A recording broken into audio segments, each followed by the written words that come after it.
네, 정치권의 동향을 대기자의 시선으로 짚어보는 목요 정치클럽 기자 대기자 시간입니다. 오늘도 최병묵 전 TV조선 해설위원, 성환영 한겨레 신문 선임 기자 두 분과 함께하겠습니다. 어서 오십시오. 반갑습니다. 네, 안녕하세요. 오늘은 성 기자님께서 발제해 오셨죠? 예, 국민의힘 전당대회에서 나경원 의원이 한동훈 법무부 장관 시절에 공소 취소 부탁을 했다 해서 논란이 벌어지고 있고요.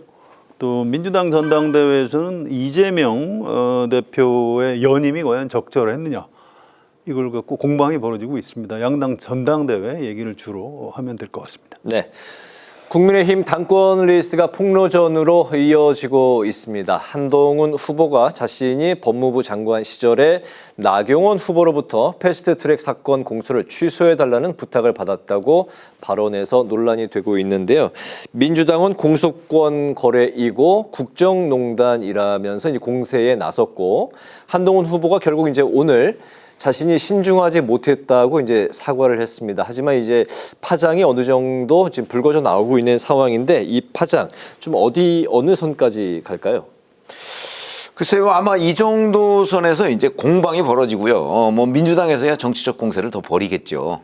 그러나 이제 국민의힘에서는 한동훈 후보가 사과를 했기 때문에, 그리고 이게 성사된 게 아니잖아요. 네. 그런 부탁을 했다고 하더라도 그냥 부탁만 있고 사실상 미수에 그친 거거든요.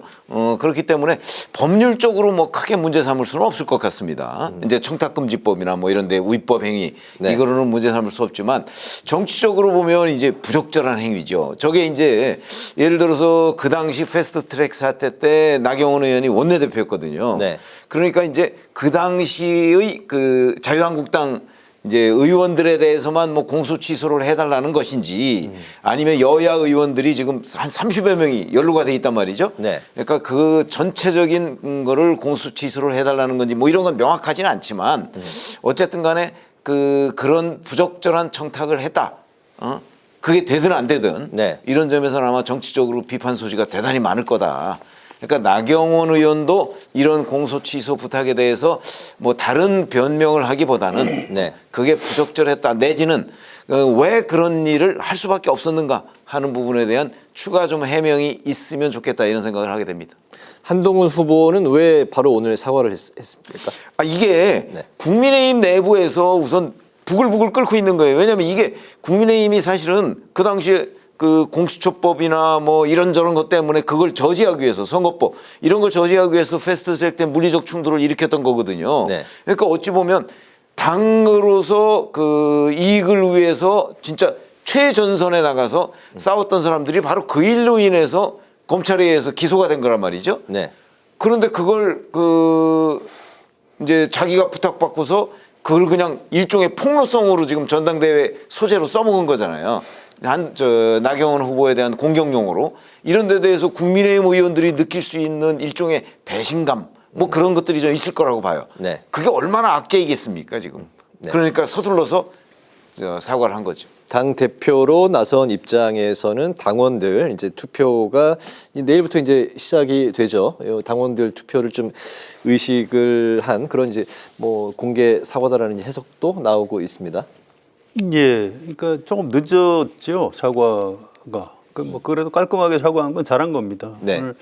오늘 기자들하고 별도로 만나가지고 자기도 말을 하고 바로 그 순간에 아차 이렇게 생각을 했다고 네. 고백을 했어요. 그러면 그냥 그 토론의 자리가 끝나기 전에 아까 그 말은 제가 부적절했다 이렇게 사과했으면 더 좋았을 텐데, 파장은 파장대로 번지고 난 다음에 사과를 한 게 좀 아쉬웠고요. 아무튼 뭐 깔끔하게 사과한 건 잘했다고 생각합니다. 어쨌든 일반 국민이 볼 때는 좀 깜짝 놀라셨을 거예요. 아니 무슨 검찰이 기소한 걸 취소할 수가 있나? 공소 취소라는 게 뭐지? 이제 이렇게 술렁술렁 네. 되는 여론이 느껴지고요.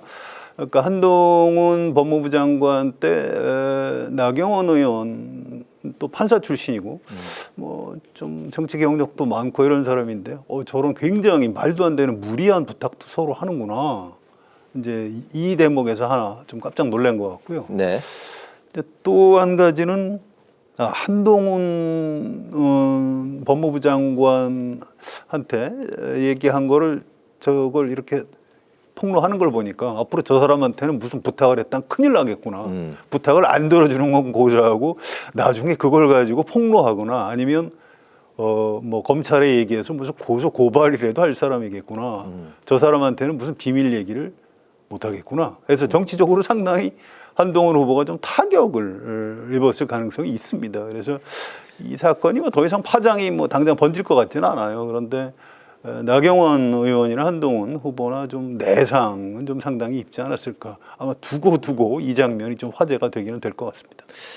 나경원 의원은 정치적인 과오, 한동훈 후보는 도의적인 과오, 뭐 이런 이제 이야기들이 나오고 있는데 뭐, 예, 뭐 그렇게 정리하는 경중을 따질기는 좀 그렇습니다만 뭐 한동훈 후보가 또 타격이 크죠. 이런 얘기 정치인들이기 때문에 뭐 자연스럽게 하긴 합니다. 또 법무부 장관이라는 게 검사는 아니거든요. 네. 정무직 공무원이기 때문에 뭐 이런저런 얘기들을 정치적 중립의 의무가 또 있죠. 물론 있죠. 네. 그런데 이제 개인적으로 그렇게 뭐 한 얘기를 이제 어디까지 할 수 있느냐 이제 이런 금도의 문제가 좀 있을 겁니다. 네. 저는 좀 깜짝 놀랐어요. 그래서 이게 한동훈 장관이 법무부 장관, 정무직 공무원을 했지만 확실히 정치인은 아니구나.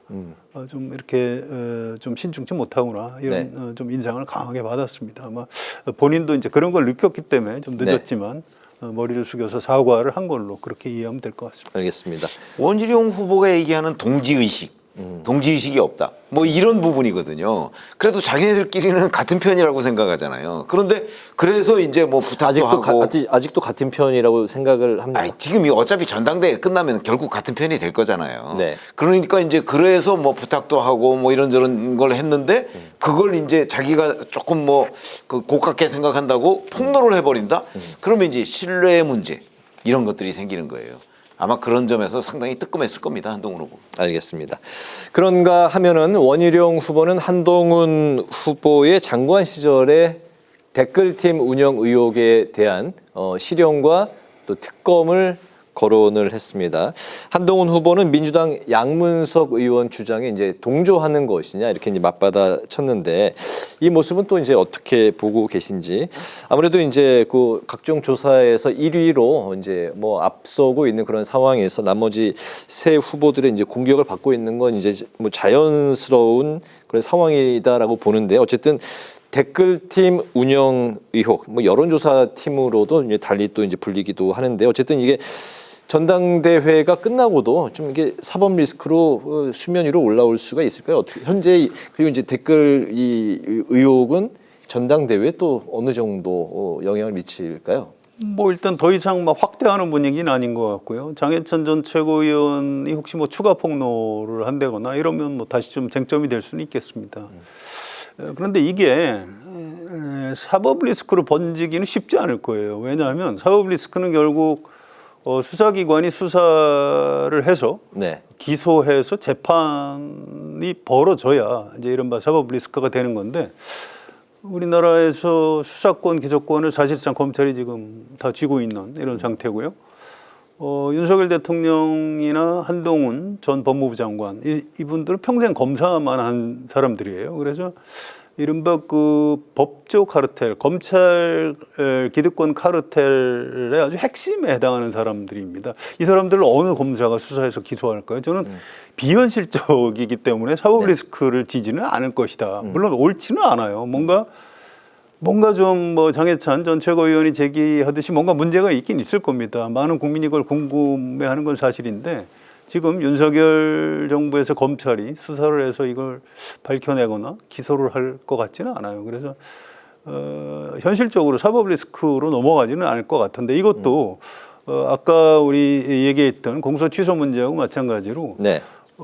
이 정권 차원에서 좀 내상은 남는 문제가 될 겁니다. 이거 법무부 장관이라는 사람이 뭔가 나쁜 짓을 하다가 들킨 것 같은데 그냥 덮고 넘어가는구나. 이렇게 좀 굉장히 좀 안 좋은 이런 장면으로 좀 기억될 가능성이 있는 것 같습니다. 사실 여부를 떠나서 어쨌든 이런 의혹 자체가 한동훈 후보한테는 뭐 어느 정도의 뭐 좀 찰과상은 있을 거. 물론이죠. 찰과상이 아니고 상당히 그 내상이 있다. 저는 이렇게 상당한 보는 내상이 거죠. 있다. 전당대회 결과에는 전당대회는 직접 영향은 못 미치는 것 같아요. 이미 여론조사에서 국민의힘 지지층의 어떤 형성되는 당심을 보면 썩 만족한 건 아니지만 그래도 한동훈 쪽으로 가야 되는 것 아니냐 이렇게 흐름은 잡히고 있는 것 같습니다. 그래서 이런 댓글 사건 같은 것들이 그런 흐름에 어떤 결정적인 영향을 주지는 지금 않고 있는 것으로 그렇게 나타나고 있습니다.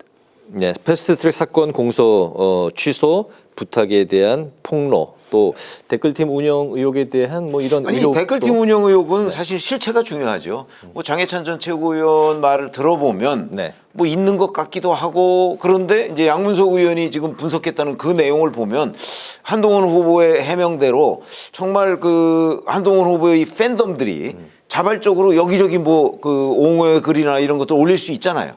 그러니까 조금 더 구체적인 어떤 근거 같은 것들이 나오면 저는 사법 리스크가 될 수도 있다고 봅니다. 왜 될 수 있다고 보냐면 지금 조국혁 신당이나 이런 데에서 한동훈 특검법을 내고 있잖아요. 네. 그러니까 이게 특검으로 갈 수가 있다는 거죠. 민주당이나 이런 데에서 만약에 지금 양문석 의원이 제기하는 것보다 조금 더 뭔가 근거가 있어 보인다 그러면 그거 그냥 놔둘까요? 저는 반드시 특검으로 갈 거로 봅니다. 그러니까 정치 공세의 도구로 활용이 될 수가 있다는 거죠. 전당대회 이후에 그러면 전당대회 이후에 사법 그러니까? 리스크로 갈 수 있다. 아니 그러니까 네. 특검을 요구할 가능성이 있다는 거죠. 네. 그럴 경우에는 이제 한동훈 후보가 그걸 막아야 될 거 아닙니까? 내지는 한동훈 후보가 이제 본인의 결백을 입증해야 될 거라고요. 그러면 뭐 진짜 본인이 결백하다면 뭐 특검을 받을 수도 있을 것이고 이런저런 여러 가지의 그 어떤 사법 리스크화 할 가능성 그거는 좀 전 남아 있다고 봅니다. 아까 말씀하신 거는 이제 주로 검찰, 경찰 뭐 이런 걸 말씀하셨지만 네. 아마 특검 공세는 그 아마 받을 가능성이 꽤 높다 이렇게 봅니다. 전당대회 결과에는 어떻습니까? 전당대회 결과는 말씀하신 대로 저도 별 영향을 못 미친다고 봅니다. 왜냐하면 이 댓글팀은 현재 실체가 드러난 게 없잖아요. 장해찬 전 최고위원이 얘기한 것 정도 가지고서 과연 이게 어떤 자발적인 댓글이다 하는 걸 뒤집어 엎을 만한 그런 근거는 저는 아직은 미흡하다고 봅니다. 이제 다음 주 이제 화요일입니다. 23일 1차로 끝날 거로 보십니까? 저는 사실은 2차까지 갈 것이다 이렇게 됐는데 네. 그 지금 최근의 움직임이나 이런 것들을 보면 원희룡 후보가 좀 그 너무 앞서 나가는 측면들이 굉장히 많아요. 이제 본인이 지지율이 좀 저조하다 보니까 그래서 좀 실책을 많이 한 것 아닌가. 그래서 1차에 끝날 가능성도 있겠다 이렇게 생각이 듭니다. 송 기자님은 네. 예, 이건 뭐 흐름상은 지금 1차에서 끝나는 것 아니냐 이런 전망이 좀 더 많이 나오고 있는데요. 이제 문제가 전당대회 이후가 좀 더 시끄러울 가능성이 있습니다. 어떤 이게 면에서 그렇습니까? 첫째 이제 윤석열 대통령이 과연 어떤 태도를 취하느냐. 지금 뭐 여러 가지 과거에 이제 김건희 여사 문자 이런 게 나오는 걸 보면 이건 윤석열 대통령이나 김건희 여사의 허락 없이 그런 게 나올 것 같지는 않거든요. 그래서 네. 한동훈 후보가 대표가 되는 걸 굉장히 싫어하는 거는 맞는 것 같아요. 그런데 대표가 된 다음에는 그러면 현실로 인정을 하고 당정 관계를 뭐 정상적으로 가져갈 것이냐. 혹시 그렇지 않을 것이냐. 이게 이른바 친윤석열계 의원들 주변에서 나오는 얘기 중에 무슨 김옥균 프로젝트 그래서 옛날에 뭐 3일 천하 뭐 이런 것처럼 대표가 되는 거는 막을 수 없지만 뭐 그 이후에 두고 보자 뭐 이런 얘기들을 좀 한다고 그래요. 그래서 대표가 되자마자 바로 끌어내리는 방안 내려 뭐 올 것이다. 예, 뭐 이런 아니 그런 공작을 할 공작을 것이다. 꾸미고 네. 있다 이런 음모론 같은 게 좀 있습니다. 네. 그래서 물론 이제 당사자들은 말도 안 된다고 펄펄 뛰고 있는데 우리나라 정치라는 게 뭐 항상 그 이상의 장면이 벌어지는 그런 나라이기 때문에 전당대회 이후에 지금 벌어지고 있는 당내 갈등이 어떤 식으로 후유증으로 나타날지 이런 뒷맛은 좀 남아 있는 것 같습니다. 다른 이슈들이 남아 있기 때문에 뭐 이 질문은 이제 좀 짧게 들어보고 싶은데 그 한동훈 후보가 이제 그 국민의힘 당 대표가 됐을 경우에 앞으로 그 대통령과의 관계 설정은 좀 어떻게 예상하십니까?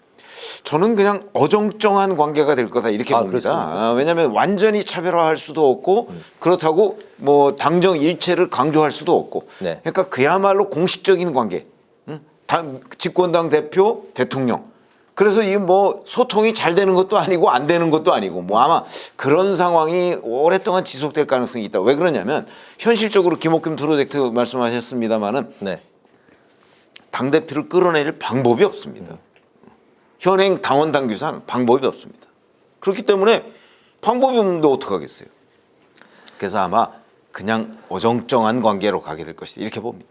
어정쩡한 관계. 좀 심각한 내부 권력 투쟁 같은 게 벌어질 수가 있어요. 이게 잘못하면 여권 안에 그 힘의 중심이 한동훈 대표 쪽으로 확 쏠리게 되면 현직 대통령이 레임덕으로 빠질 위험도 좀 있고 하거든요. 네. 지금 윤석열 대통령의 어떤 그 성정으로 볼 때 그런 상황을 그냥 방치할 것 같지는 않습니다. 저는 그래서 어정쩡하기보다는 지금보다 좀 더 심각한 갈등으로 번질 가능성도 상당히 있다. 저는 이렇게 예측하는 편입니다. 관계가 더 약간 그 대립적으로 갈 거로. 그렇습니다. 예. 네, 알겠습니다. 자, 오늘 오전에 이제 드디어 민주당 당권 주자들의 첫 번째 방송 토론회가 열렸습니다. 국민의힘의 당권 도전자들 간의 토론회는 이제 막을 내린 상황이 됐는데 어쨌든 이제 민주당은 시작입니다. 여기에서 이재명 대표는 민주당은 이제 일극 체제가 아니고 또 2년 후 6월에 있을 지방선거 공천권 행사가 가능하지도 않다 이렇게 이제 밝혔습니다. 그리고 이제 최근에 관심을 모은 종부세, 금투세에 대한 그 입장 표명에서는 이 부분이 신성 불가침 의제가 아니라고 선을 그었습니다. 이번 토론회에서 두 분은 좀 어떤 점들에 주목을 하셨는지 들어볼까요? 저는 오늘 그 2026년 지방선거 때 이제 당원 당규상 본인이 공천권을 행사할 수도 없고 할 생각도 없다고 하는 데서 대단히 놀랐어요. 저런 얘기를 어떻게 할 수가 있지? 왜냐하면 네. 불과 한 달 전쯤에 언론 보도를 보면 이재명 맞춤형 당원 개정 그거 기억나시죠? 이재명 맞춤형 당원 개정 그게 결국 공천권을 행사하기 위해서 당원을 개정한 거 아닌가요? 그러니까 당 대표가 대선 1년 전에는 1년 전에 사퇴하도록 현재 당원이 당원 돼 당규를, 있는데 네. 돼 있는데 거기에 예외 규정을 만들었어요. 예외 규정이 정확히 부득이한 경우에는 당무회의 의결을 통해서 달리할 수 있다 이렇게 돼 있습니다. 그게 이제 결국 이재명 그 전 대표가 2026년 3월에 그만둬야 되는데 정상이라면 네. 이번 예외 규정 때문에 이제 당무회의를 열어서 2026년 6월까지 이제 당 대표를 연장하면 공천권을 행사하는 거잖아요. 네. 그렇게 하기 위한 것이다라는 게 모든 언론의 분석이에요. 그러니까 대선 차기 그거를 대선이 당원상 할 수 없다고 지금 얘기를 하잖아요. 2027년 3월에 열리게 되는데 그렇다면 1년 전인 2026년 3월에 그만둬야 되는 거죠. 그만둬야 되는데 당원 당규 개정으로 달리할 수 있다는 그 조항을 만들어 놓음으로써 지방선거까지 이재명 그 대표가 계속할 수 있게 돼 있어요 현재. 6월에 지방선거 이후 지방선거까지는 최소한 당대표직을 유지할 거다라고 보시는 거죠? 그거 전 당연히 그렇게 보고 네. 저만 그렇게 보는 게 아니고 모든 언론이 다 그렇게 보고 있습니다. 모든 언론이요? 그렇죠. 아니 한번 찾아보시면 한 달 전 그 6월 10일에 최고위원회에서 이재명 대표 본인이 의결한 거예요. 네. 그때 모든 신문이 심지어는 뭐 흔히 얘기하는 친민주당 매체라고 하는 곳도 네. 다 이걸 이재명 맞춤형 당원 개정이라고 보도를 했어요. 근데 본인이 그걸 불가능하다고 얘기를 하니까 네. 저는 정말 깜짝 놀랐습니다. 지방선거 공천권 행사와 또 뭐 다른 부분 아니 저는 오늘 그거에 너무 놀라서 다른 부분은 사실은 예, 예. 별 의미도 없습니다. 금투세, 종부세는 아니 그런 거야 뭐 지금 여기서 논의할 일도 아니지 않습니까? 네네 어떤 부분에 제일 주목하셨습니까? 이게 이런 걸 겁니다. 오늘 그 김두관 후보가 이제 공격을 하고 이재명 후보라고 해야 되겠죠. 전 대표니까. 네. 이제 방어를 하고 이제 이런 상황인데 이게 결국 그 사법 리스크 방어 때문에 대표를 또 하려는 것 아니냐. 이제 공격이 내용이 그거고요. 네. 아니 그게 아니다. 국민의 먹고 사는 문제를 위해서 내가 먹사니즘. 네. 대표를 하려는 것이다. 이제 이렇게 이제 공격을 좀 피해가는 방어로서 이제 어떤 정책적인 부분, 어떤 정책 노선 쪽에서 내가 어떤 중도를 좀 추구하는 뭐 이런 차원에서 종부세라든가 금투세도 좀 이렇게 좀 조정을 할 여지가 있는 거다. 이런 얘기를 하고 있는 겁니다. 그러니까 그게 이제 사실은 별개의 문제가 아니에요. 네. 연결되어 있는 겁니다.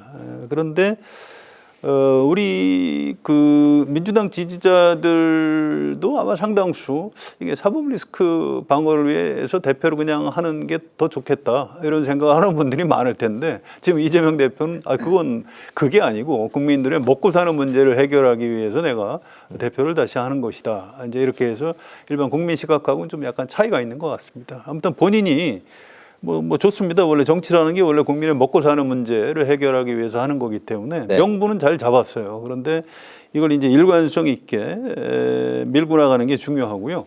또 민주당 안에 이 문제에 대해서 그건 민주당의 어떤 그 정책 노선하고 좀 다른 것이다. 우리 당의 정체성을 좀 훼손할 여지가 있다. 이런 반론들이 있습니다. 이제 김두관 후보도 이제 그 얘기를 했고요. 네. 그래서 그런 부분에 대한 논쟁은 앞으로도 좀 당분간 계속될 가능성이 있는 것 같습니다. 알겠습니다. 내일은 또 이제 야당이 추진하는 윤 대통령 탄핵 청원 청문회가 이제 열리는 날입니다.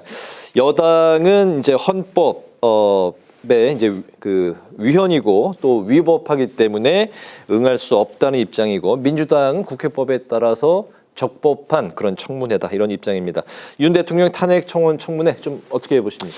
그 탄핵은요 헌법에 규정이 돼 있습니다. 그러니까 국회에서 제적 3분의 2가 동의해야 가능한 겁니다. 그렇죠? 그런데 이거를 청원이라는 우회로를 통해서 탄핵 청문회라는 걸 한다? 이건 듣도 보도 못한 일이죠. 그래서 이제 여권에서 지금 위헌이고 위법이다 이렇게 얘기가 나오고 있기 때문에 저는 그냥 그 이미 뭐 한 6명 정도가 이제 출석하지 않겠다 이게 증인들이 얘기를 했고요. 뭐 이종섭 전 국방장관도 뭐 본인 출석할지 말지 고민이다. 그러니까 아마 내일은 그냥 민주당 뭐 단독 잔치 뭐 네. 이런 정도가 되지 않을까 싶습니다. 네. 증인들이 이제 그 출석하지 않는 상황에서 민주당의 상당수가 출석하지 않는 거죠. 네, 단독 청문회가 될 것 같아요. 일단 국민의힘 의원들이 들어갈 것 같아요. 그냥 민주당만 하게 그냥 두지는 않겠다고 합니다. 그래서 네. 그 안에서 민주당 의원들하고 국민의힘 의원들 사이에 공방이 벌어지는 그런 장면을 보게 될 것 같습니다. 그러니까 실제로 그 청문회 내용이 있는 청문회가 진행될 것 같지는 않고요. 네. 상임위원회 청문회 굉장히 중요한 어떤 제도인데 이게 너무 좀 정치 공세의 소재로 그런 무대로만 좀 활용되는 것 같아서 좀 안타까움이 있고요. 저는 그냥 이건 법사위원회만 들여다봐서 해결할 수 있는 문제는 아니라고 봅니다. 지금 22대 국회 개원한 지 한참 됐는데 아직 개원식도 못했고요. 이 국회의원들 선서도 못했어요. 국회법에 따르면 국회의원 되면 선서하게 돼 있습니다. 네. 선서해야 돼요. 근데 아직 선서도 못했습니다. 열리지 못할 수도 있다는 얘기도 나오고. 아마 9월 정기국회까지 넘어갈 가능성이 큰 것 같은데요. 그럼 지금 선서도 안 하고 국회의원들을 하고 계시는 겁니다. 이건 좀 곤란하고요. 어떻게든 여야 원내대표 또 윤석열 대통령 또 새로 선출되는 국민의힘 대표 또 민주당 새로 선출되는 대표, 물론 이재명 대표가 되겠습니다만 이런 분들이 좀 대화하고 타협을 해서 최소한 이 국회 일정만큼은 좀 정상화시키고 그런 큰 틀 속에서 이 법사위도 어느 정도 정상화시켜 나가는 게 옳지 않나 이런 생각입니다. 알겠습니다. 어제 우원식 국회의장이 긴급 기자회견을 열었습니다. 이 자리에서 여야가 방송사법에 대한 극한 대치를 멈춰달라 하면서 이제 중재안을 내놨는데요. 그 민주당은 정부 여당이 방통위에서 진행되는 공영방송 이사 선임 절차를 중단하고 협의체 구성에 동의하면 수용하겠다, 이런 입장을 이제 밝혔습니다. 국민의힘은 공영방송 이사 선임에 관한 건 대통령 인사권에 해당하는 문제다, 이러면서 이제 난색을 표하고 있는 그런 상황입니다. 24일인가 이제 한 일주일 정도 이제 국회의장이 양당에 시간을 준 상황입니다. 이 중재안에 대해서는 좀 어떻게 나올까요? 저는 뭐 우원식 국회의장이 이 중재안을 냈다는 걸 높이 평가합니다. 네. 왜 그러냐면 지금처럼 극한 대결만 있는 이 상황에서 그래도 국회의장이 그동안의 여러 가지 정치 경험을 바탕으로 해서 한 발씩 물러서고 해법을 모색해보자, 이런 거거든요. 네. 이제 일종의 좀 냉각기를 가져가면서 협의를 해보자는 거예요. 저는 협의가 될 가능성도 있다고 봅니다. 그게 왜 그러냐면 사실은 이게 방송통신위원회 2인 체제가 문제잖아요. 그러면 민주당이나 국민의힘에서 국회 추천 몫을 네. 추천을 하잖아요. 그러면 5인 체제가 될 수가 있습니다. 네. 그러면 합법적으로 되잖아요. 뭐 이렇기 때문에 저는 앞으로 한 일주일간 같이 이제 협의를 해가면서 여야 간에 방송통신위원회 상임위원을 추천하는 문제를 좀 협의를 해서 네. 방송통신위원회를 정상화시키면 이런 문제들은 상당 부분 해결이 될 거라고 봅니다. 그런 점에서는 이 중재안에 대한 기대가 있다, 이렇게 봅니다. 방송통신위원회 상임위원 5인 체제에 대해서 협의가 되면 나머지 문제들이 또 이제 좀 풀려나갈 해결의 실마리가 될 수 그럼 있다. 상당히 중요한 전기가 되죠. 중요한 전개가 될 수 있다. 네. 예, 가능성이 저도 있다고 봅니다. 아주 좋은 중재안이 나왔고요. 또 용산 대통령실에서도 좀 관심을 보인다고 해요. 네. 이게 어떤 의미인지. 이게 이제 국회의장 아이디어지만 이재명 대표하고 민주당에서는 어떻게 생각하는지.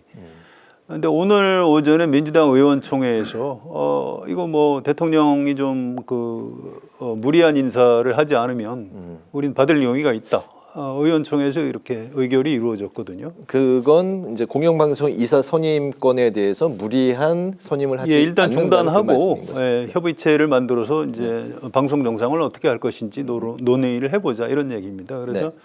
이걸 용산 대통령실에서도 이런 고민이 있어요. 지난번에 김홍일 방송통신위원장 사퇴 처리하기 전에 민주당이 탄핵 소추를 하려고 했었습니다. 네. 그때 이제 우원식 국회의장이 그건 곤란하다 이렇게 해서 이제 안 해줬는데 이번에 이제 이진숙 후보자가 방통위원장에 임명이 됐는데 뭐 의결을 하기 전에 그냥 민주당이 굉장히 무리한 거긴 하지만 어쨌든 법리상은 탄핵 소추할 수 있어요. 네. 그렇게 되면 임명되자마자 바로 탄핵 소추가 되면 방통위원장 직무가 정지되고요.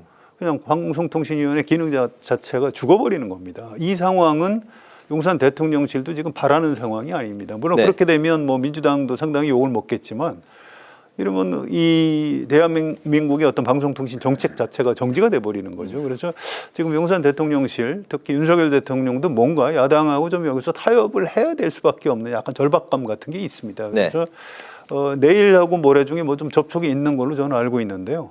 좀 약간 좀 성과를 기대할 수 있는 상황일 수도 있는 것 같습니다. 네, 방송에 대한 극한 대치가 이제 멈춰지고 어떤 성과가 나타나기를 기대를 해보겠습니다. 오늘 두 분의 한 줄 논평 마지막으로 들어보겠습니다. 최 의원님부터 들어볼까요? 네, 지금 말씀하셨듯이 바로 우원식 국회의장 그 중재안에 대한 기대를 제가 말씀을 드리는 겁니다. 네. 그래서 오늘은 그거를 한 줄 논평으로 제가 했는데 우원식 국회의장의 방송법 중재안 기대로 하겠습니다. 네, 송 기자님. 저는 그 법사위 얘기를 갖고 만들어봤는데 이 청문회 추진을 법대로 한다고 해요. 그런데 이 법대로라는 게 사실은 그 해석이 너의 해석과 나의 해석이 다를 수 있는 겁니다. 특히 이 국회는 법보다 더 상위인 정치를 하는 그런 기관이고요. 네. 법을 만드는 데가 바로 국회입니다. 그래서 오늘 제 한 줄 논평은 법치보다 정치가 우선이다라고 하겠습니다. 네, 두 분이 일목상통하는 그런 한 줄 논평을 내놓으셨습니다. 목요 정치클럽 기자 대기자 지금까지 최병묵 전 TV조선 해설위원, 성환용 한겨레신문 선임기자 두 분과 함께 오늘의 전국 현안을 살펴봤습니다. 두 분 수고 많으셨습니다. 감사합니다.